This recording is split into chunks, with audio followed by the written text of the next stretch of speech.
और अब बात करते हैं खबरों की। लखनऊ से बड़ी खबर सामने आ रही। योगी आदित्यनाथ की अपराधियों को चेतावनी। का कोई सोचता था क्या बेटी व्यापारी रात में घूम सकते हैं? सीएम योगी की ओर से ये बयान सामने आए हैं। अपराधियों को लेकर साफ तौर पर उन्होंने चेतावनी दी है। हम सिर्फ राम को लाते नहीं है, बेटी व्यापारी के लिए जो खतरा है उसका राम नाम सत्य भी करा देते हैं। तो साफ तौर पर खुलेआम सीएम योगी ने अपराधियों को चेतावनी देते हुए कहा है कि जो भी बेटी और व्यापारी के लिए खतरा बनेगा उसका राम नाम सत्य करा देंगे। जब कोई सुरक्षा के लिए खतरा बनेगा तो राम नाम सत्य तय है। जब गलत वोट देंगे तो पाप के भागीदार आप भी बनेंगे। तो सीएम योगी ने ये बयान दिया है।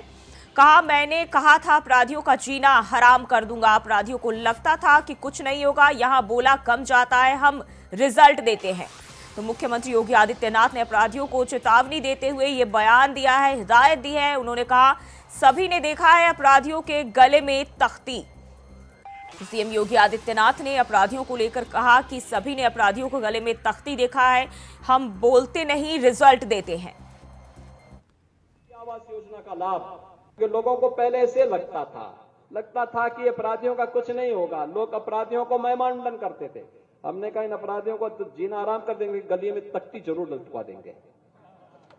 आपने देखा ना, लटका ना, ये लोग बोलते थे पहले, कहते थे रे कुछ नहीं होगा इनका, कैसे कुछ हो पाएगा। लेकिन इसलिए भाइयों बहनों, यहां बोला कम जाता है, परिणाम रिजल्ट देते हैं। और उसी रिजल्ट के लिए आए हैं फिर से। मोदी जी ने जो करके दिखाया है 10 वर्ष में, यही मोदी की गारंटी है। देख रहे हैं ना, देश के अंदर 80 करोड़ लोगों को फ्री में राशन, 60 करोड़ गरीबों को 5 लाख रुपए की स्वास्थ्य बीमा का कवर, 12 करोड़ अन्नदाता किसानों को किसान सम्मान निधि का लाभ, 10 करोड़ गरीब महिलाओं को फ्री में उज्ज्वला योजना का कनेक्शन, 4 करोड़ गरीबों के सिर ढकने के लिए प्रधानमंत्री आवास योजना का लाभ, 2.5 करोड़ गरीबों को फ्री में विद्युत के कनेक्शन। बहनों और भाइयों, कौन सा ऐसा क्षेत्र है जिसमें कार्य ने किया हो मोदी जी ने जीवन के हर एक क्षेत्र में? और हम इसलिए आए हैं, मोदी जी ने विकसित भारत की बात कही है।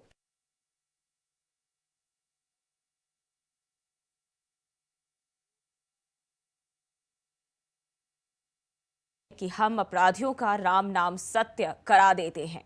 तो चेतावनियों को हिदायत दी है और उन्हें चेताया है कि कोई सोचता था और हम जो है इसका रिजल्ट भी दे देते हैं। इसी के साथ उन्होंने सरकार की उपलब्धियों को भी गिनाया। साथ ही समाज के लिए खतरा बनने वालों पर जोरदार हमला और हिदायत जो है योगी आदित्यनाथ की ओर से दिया गया। और इसी खबर पर ज्यादा जानकारी के साथ लखनऊ से ब्यूरो चीफ प्रियम पाठक हमारे साथ जुड़ गए हैं। प्रियम, सीएम योगी आदित्यनाथ ने सरकार की उपलब्धियों के साथ साथ जो अपराधी हैं उन पर भी लगाम लगाने की बात कही है। बिल्कुल, देखिए, उत्तर प्रदेश के अंदर कानून व्यवस्था एक हमेशा से बड़ा मुद्दा रहा है और वो चुनावी मुद्दा बनता हुआ भी हमने देखा है उसको। और ये वजह है कि आप देखिए, चाहे 2022 का विधानसभा का इलेक्शन रहा हो या 17 का इलेक्शन रहा हो, 19 का रहा हो या फिर अब 24 का इलेक्शन हो, कानून व्यवस्था इन सबके बीच में एक बड़ा मुद्दा बनती हुई नजर आ रही है। और जिस तरीके से पिछले दिनों उत्तर प्रदेश सरकार की माफियाओं और अपराधियों के खिलाफ जो कार्रवाई रही है, उसको अब कहीं ना कहीं चुनाव के बीच में उसका सीधे तौर पर जो पार्टी है वो फायदा लेना चाहती है। मुख्यमंत्री योगी आदित्यनाथ के आप संबोधन देखिए तो लगातार उसमें इस तरीके की जो बातें हैं वो निकलकर सामने आ रही हैं। इससे पहले भी मुख्यमंत्री योगी आदित्यनाथ ने सदन के अंदर कहा था कि हम माफिया को मिट्टी में मिला देंगे। उसके बाद फिर एक अभी बयान आया था उनका कि माफिया जो है वो अब जेल जाने से डर रहे हैं और अब चूंकि वो लगातार इन दिनों जो है वो जनसभाएं कर रहे हैं चुनाव के लिए और पार्टी के पक्ष में माहौल बना रहे हैं, तो इसलिए अब उनका ये जो कल का एक उनकी रैली थी उसमें उन्होंने साफ तौर पर कहा कि हम केवल राम को नहीं लाए हैं, हम राम राज्य लेकर आए हैं। और राम राज्य में अगर कोई भी अपराधी किस्म का व्यक्ति होता है या कोई भी अराजकता जो है उसको फैलाता है तो उसका राम नाम सत्य होना भी तय है। तो साफ तौर पर मुख्यमंत्री योगी आदित्यनाथ की तरफ से कहा गया है कि कानून व्यवस्था को लेकर उन्होंने जिस तरीके से उत्तर प्रदेश के अंदर लगाम जो है वो कसी हुई है तो वो बरकरार रहेगी और वो चूंकि हमेशा एक बड़ा मुद्दा भी रहा है। तो कहीं ना कहीं इसके जरिए एक मैसेज देने का प्रयास किया गया है। जो पिछले जी दिनों प्रियम, घटनाएं लेकिन हुई जिस हैं, तरीके से उन्होंने हाल ही में इससे पहले जब बयान दिया था, उन्होंने साफ तौर पर कहा था कि जो माफिया है, जो अपराधी है, जेल में जाना चाहते हैं, लेकिन कहीं ना कहीं इस पर कई तरह के कयास भी लगाए जा रहे थे और मुख्तार अंसारी से जोड़कर देखा जा रहा था। देखिए, ये बयान ऐसा नहीं कि मुख्यमंत्री का पहली बार आया हो। इससे पहले भी उन्होंने सदन के अंदर कहा था कि हम माफिया को मिट्टी में मिला देंगे, और अभी कुछ दिन पहले जब एक जनसभा को संबोधित कर रहे थे तो उन्होंने कहा था कि माफियाओं को अब जेल जाने में भी डर लगने लगा है। पहले वो अपराध करते थे और जेल में जाके संरक्षित हो जाते थे, लेकिन अब जेल के अंदर भी माफियाओं को डर लग रहा है। सरकार प्रभावी कार्रवाई कर रही है ऐसे कोई भी अराजक तत्वों के खिलाफ, चाहे वो अपराधी जगत के लोग हों या फिर गुंडागर्दी टाइप के लोग हों, सभी के खिलाफ सरकार प्रभावी कार्रवाई कर रही है। सरकार जब बनी थी तो उस समय एक बड़ा मुद्दा था कानून व्यवस्था, और उसको योगी आदित्यनाथ ने कई मंचों से कहा था कि हम उत्तर प्रदेश के अंदर जीरो टॉलरेंस की नीति लाएंगे, या तो माफिया उत्तर प्रदेश को छोड़ देंगे या फिर वो जेल के अंदर होंगे। और वो कहीं ना कहीं उन्होंने करके दिखाया। जनता के बीच में इस बात का विश्वास बनाने में योगी आदित्यनाथ सफल है, और यही वजह रही कि आप देखें तो पहली बार ऐसा हुआ कि जब कोई सरकार उत्तर प्रदेश के अंदर लगातार दोबारा आई, और वो भी फुल मेजॉरिटी के साथ में आई। दोबारा मुख्यमंत्री पद की शपथ योगी आदित्यनाथ ने लिया, और अब एक बार फिर जब परीक्षा की घड़ी कह सकते हैं आई है, चुनाव है और उत्तर प्रदेश की सबसे बड़ी जिम्मेदारी है, तो जाहिर सी बात है सबसे बड़ी जिम्मेदारी भी जो है वह सूबे के मुखिया पर आती है, और इसीलिए उन्होंने खुद कमान संभाली हुई है। जी प्रियम, तो क्या उत्तर प्रदेश में माफियाओं का हश्र बुरा होने वाला है? क्योंकि सीएम योगी की बात करें तो ना सिर्फ बात करते हैं बल्कि एक्शन के लिए भी काफी जाने जाते हैं। साफ तौर पर देखिए, जो एक्शन है वो दिखाई भी दिया है पिछले दिनों, और जिस तरीके से आप देखें वो जो कार्रवाइयां देखने को मिली हैं, मुख्तार अंसारी की जो मौत हुई वो जरूर हृदय गति रुकने से उसकी वजह बताई गई है, लेकिन जो उसको सजा दी गई, जो उसको सजा हुई कई मामलों में, उसके पीछे की जो वजह थी वो थी सरकार की प्रभावी पैरवी। जो कभी सरकारें वो पैरवी नहीं किया करती थी, कोर्ट के अंदर सालों तक मामले जो थे वो लंबित चला करते थे, लेकिन उत्तर प्रदेश सरकार की प्रभावी पैरवी पिछले कुछ सालों में इस तरीके की रही कि उसको कई मामलों में उम्र कैद की सजा हुई, और ये वजह थी जिसने मुख्तार अंसारी की कमर को तोड़ने का काम किया। आर्थिक रूप से भी सरकार ने कहीं ना कहीं जो है उसको तोड़ने का काम किया। जो अवैध उसके निर्माण थे, अवैध जो कब्जे थे, उनको मुक्त कराया गया, और वो अब कहीं ना कहीं साफ तौर पर देखने को मिल रहा है। और शायद उसी का जो कहीं ना कहीं अब चुनावी फायदा जो है वो योगी आदित्यनाथ और बीजेपी दोनों ही जो लोग हैं वो लेना चाहते हैं, ताकि आने वाला जो चुनाव है जिसमें महज कुछ दिनों का वक्त बचा हुआ है, जब जनता को मतदान करना है, तो उसका साफ तौर पर पार्टी जो है वो फायदा ले सके। जी प्रियम, उन्होंने भगवान श्री राम का भी जिक्र किया, जिसमें उन्होंने कहा कि हम सिर्फ राम को लाते नहीं है, हम जो समाज है उसके ऊपर खतरा बनेंगे, जो अपराधी है उनका राम नाम सत्य भी करते हैं। देखिए, हमेशा से राम एक बड़ा मुद्दा रहा, और बीजेपी ने उसको 1991 से ही उठाया था, और उसके बाद से लगातार आप देखें जिस तरीके से पूरा एक आंदोलन चला, लंबे समय तक चला, और अब जब सुप्रीम कोर्ट का फैसला हुआ उसके बाद उत्तर प्रदेश के अंदर एक भव्य राम मंदिर जो है अयोध्या के अंदर बनाकर जो है वो तैयार किया गया है। लोग वहां पर बड़ी संख्या में पहुंच रहे हैं, तो कहीं ना कहीं उसका भी फायदा जो है वो पार्टी लेना चाहती है, जिसके पीछे उसने सालों की मेहनत करी हुई थी, और वो आखिरकार अब धरातल पर उतरा है। तो कहीं ना कहीं उन सब चीजों को इसीलिए इसके साथ में जोड़ के देखा जा रहा है, और उनके इस बात के जरिए उन्होंने दो बातों को रखा। एक, जो उन्होंने राम मंदिर का वादा किया था वो राम को लेकर आए। दूसरा, जो अपराधी मुक्त जो है अपराध मुक्त उत्तर प्रदेश बनाने का जो वादा किया गया था उसको भी वो कहीं ना कहीं साकार कर रहे हैं, और साफ तौर पर एक हिदायत भी दे रहे हैं कि अब अगर उत्तर प्रदेश के अंदर कहीं पर भी कोई इस तरीके की घटनाओं को अंजाम देता है तो साफ तौर पर उसका राम नाम सत्य होना तय है। जी, बहुत बहुत शुक्रिया आपका तमाम जानकारी के लिए। और बढ़ते हैं आगे, लखनऊ से बड़ी खबर सामने आ रही। बीजेपी आज 6 अप्रैल से मनाएगी स्थापना दिवस। बीजेपी हर बूथ पर मनाएगी स्थापना दिवस, हर बूथ पर मनाया जाएगा बीजेपी स्थापना दिवस। भूपेंद्र चौधरी धर्मपाल ने ली तैयारियों की जानकारी। लखनऊ से बड़ी जानकारी, भूपेंद्र चौधरी धर्मपाल ने तैयारियों की जानकारी ली है। हर बूथ पर बीजेपी स्थापना दिवस मनाया जाएगा। लखनऊ से ये जानकारी सामने आ रही है। हर बूथ पर 6 अप्रैल से बीजेपी स्थापना दिवस मनाने जा रही है, जिसके लिए तैयारियों का जायजा भी लिया जा रहा है। लखनऊ से ये खबर सामने आ रही, बीजेपी 6 अप्रैल से स्थापना दिवस मनाएगी। हर बूथ पर स्थापना दिवस मनाएगी बीजेपी, और इसके लिए तैयारियों का जायजा भी लिया जा रहा है। सभी बूथ पर जाकर जो है तमाम तरह की तैयारियां भी देखी जा रही है और उसका जायजा लिया जा रहा है। भूपेंद्र चौधरी धर्मपाल ने भी तैयारियों की जानकारी ली है।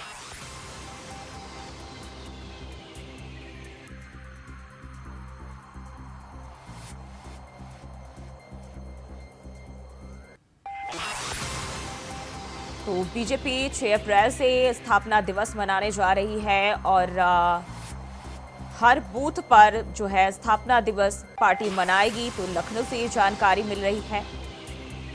6 अप्रैल से बीजेपी स्थापना दिवस मनाया जाएगा और इसके लिए हर जगह जो है तैयारियां की जा रही है। अलग अलग जगहों पर बूथ पर जाकर जो है तैयारियां की जा रही है और इन तमाम बूथों पर जो है बीजेपी स्थापना दिवस मनाएगी।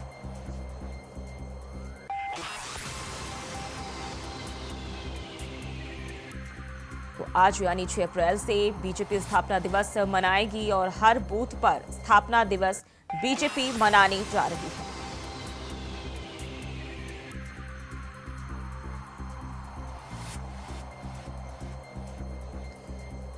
तो लखनऊ से जानकारी मिल रही है हर बूथ पर स्थापना दिवस मनाया जाएगा और बीजेपी 6 अप्रैल से स्थापना दिवस मनाएगी और इसके लिए भूपेंद्र चौधरी धर्मपाल ने भी तैयारियों की जानकारी ली है।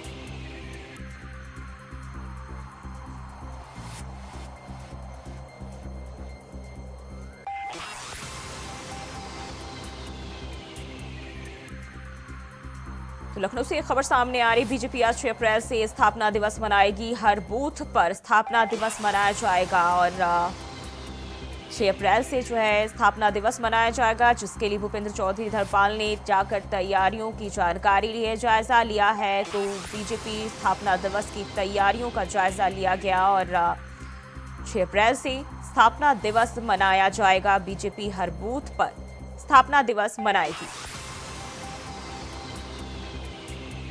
लखनऊ से ये जानकारी मिल रही है और हर बूथ पर बीजेपी की ओर से स्थापना दिवस मनाया जाएगा।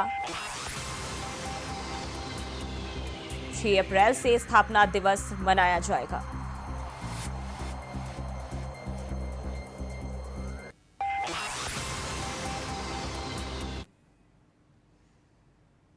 और वहीं बिजनौर से बड़ी खबर सामने आ रही, सीएम योगी आदित्यनाथ का चांदपुर और नगीना दौरा। आज बड़ी जानकारी, सीएम योगी आदित्यनाथ का चांदपुर और नगीना दौरा। बिजनौर के हिंदू इंटर कॉलेज चांदपुर में 1 बजे होगी जनसभा।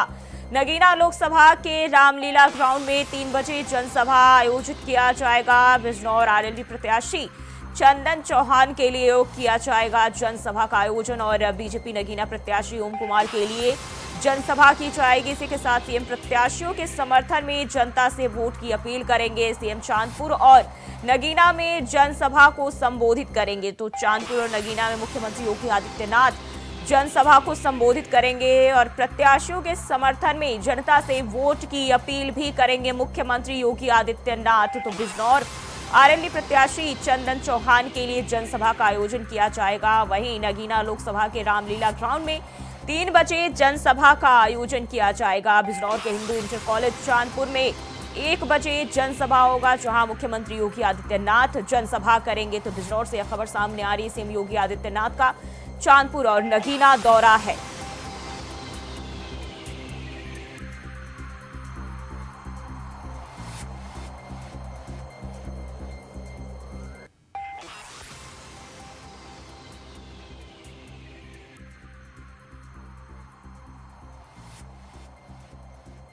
और इसी खबर पर ज्यादा जानकारी के साथ बिजनौर से जहीर अहमद हमारे साथ जुड़ गए हैं। जहीर, सीएम योगी का आज बिजनौर दौरा है, चांदपुर और नगीना में जो है जनसभा करेंगे, क्या जानकारी है? बिल्कुल, देखिए लोकसभा चुनाव जो प्रथम चरण का चुनाव है, बिजनौर में 19 अप्रैल को वोटिंग होगी, जिसके लिए उत्तर प्रदेश के मुख्यमंत्री योगी आदित्यनाथ आज बिजनौर जिले की दोनों लोकसभा सीट को साधने के लिए बिजनौर जिले में पहुंच रहे हैं। 1 बजे सबसे पहले उनका दौरा जो है बिजनौर के चांदपुर विधानसभा जो सीट है चांदपुर के अंदर होगा, जो लोकसभा सीट बिजनौर के अंतर्गत आती है, वहां पर हिंदू इंटर कॉलेज के मैदान में जनसभा को संबोधित करेंगे। उसके बाद लगभग 2:30 बजे के करीब वो नगीना लोकसभा जो सीट है उसके अंदर रामलीला मैदान में जनसभा को संबोधित करेंगे। बिजनौर के प्रत्याशी चंदन चौहान है आरएलडी के, जबकि नगीना के ओम कुमार है भारतीय जनता पार्टी के प्रत्याशी। 1 हफ्ते की अगर बात की जाए तो पिछले 8 दिन के अंदर मुख्यमंत्री का यह दूसरा दौरा है। इससे पहले अभी पिछले शुक्रवार को मुख्यमंत्री बिजनौर आए थे, यहाँ पर फिरगुज वर्ग के लोगों से उन्होंने संवाद किया था। कहीं ना कहीं जो दोनों सीटें हैं ये 2019 के चुनाव में भाजपा की लहर के बावजूद भी या बीएसपी के खाते में चली गई थी। तो कहीं ना कहीं भारतीय जनता पार्टी इन दोनों सीटों को अपने कब्जे में करना चाहती है और उसके लिए कोई कसर छोड़ना नहीं चाहती है। जी, अगर बात करें मुख्यमंत्री योगी आदित्यनाथ की, आज कई अलग अलग जगहों पर दौरा है और लगातार जो भी एनडीए के प्रत्याशी हैं उनके समर्थन में जो है चुनाव की अपील कर रहे हैं, लोगों से मिल रहे हैं और उनके समर्थन में खड़े हो रहे हैं। अगर बिजनौर की बात कर ले, वहां किस तरीके से तैयारियां की जा रही है सीएम योगी आदित्यनाथ के आगमन को लेकर? बिल्कुल देखिए, बिजनौर के चांदपुर और नगीने में दोनों जगह तैयारियां पूरी कर ली गई हैं। सुरक्षा व्यवस्था की अगर बात किया तो कल डीआईजी मुरादाबाद मुनिराजी यहाँ पर आए थे, सुरक्षा व्यवस्था का उन्होंने जायजा लिया था। साथ ही भारी संख्या में पुलिस और पीएसी के जवान यहाँ पर तैनात किए गए हैं, बैरिकेड किए गए हैं, रोड को डाइवर्ट किया गया है। और भारतीय जनता पार्टी और राष्ट्रीय लोकदल के कार्यकर्ताओं की बात की जाए तो उनका साफ तौर पर कहना है कि हजारों की संख्या में लोग आज मुख्यमंत्री योगी आदित्यनाथ को सुनने के लिए पहुंचेंगे। दोनों जगह के लिए भरपूर इंतजाम किए गए हैं। जी, और वहीं बताया जा रहा है कि बिजनौर में आरएलडी प्रत्याशी के लिए जो है जनसभा करेंगे। क्या लगता है कितने और जो है और अन्य नेता, चाहे वो बीजेपी की हो या आरएलडी के हो, कौन कौन से नेता यहाँ शामिल होंगे मुख्यमंत्री के साथ? अब बिल्कुल देखिए, बिजनौर की अगर बात की जाए तो बिजनौर के अंदर भारतीय जनता पार्टी के इस टाइम 4 विधायक हैं, 8 विधानसभा सीटें यहाँ पर, 4 समाजवादी के विधायक हैं और 4 जो है बीजेपी के विधायक हैं। चारों विधायक मौजूद रहेंगे। साथ ही जिलाध्यक्ष हैं और जो कई बड़े नेता हैं उनकी भी यहाँ पर चर्चा चल रही, वो भी आने की संभावना है। राष्ट्रीय लोकदल की अगर बात की जाए तो राष्ट्रीय लोकदल के जिलाध्यक्ष मौजूद रहेंगे। उनके कई प्रदेश स्तर के नेता भी बताए जा रहे हैं कि आज वो मंच पर मौजूद रहेंगे। साथ ही कहीं ना कहीं वोटरों को साधने के लिए प्रत्याशी अपनी पूरी दमखम दिखाने में जुटे हुए हैं। जी, और बात करें वहां जनसभा की तो इस दौरान कितने लोगों के जुटने की संभावना है?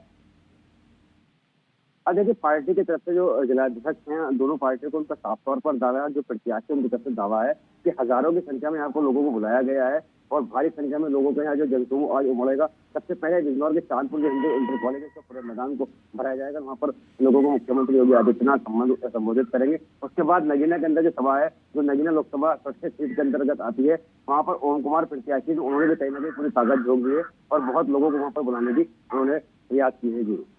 जी, जिस तरह से देखा जाए कि जब से बीजेपी प्रत्याशियों के नामों का ऐलान किया गया, लगातार पार्टी की ओर से तमाम जो स्टार प्रचारक नेता हैं वो अलग अलग जाकर अपने प्रत्याशियों के समर्थन में जनता से अपील कर रहे हैं। लेकिन यहाँ चंदन चौहान की बात करें, उनके लिए कितना मुश्किल होगा इस बार जो है चुनाव की बात करें, क्योंकि इस बार आरएलडी जो है एनडीए के साथ है।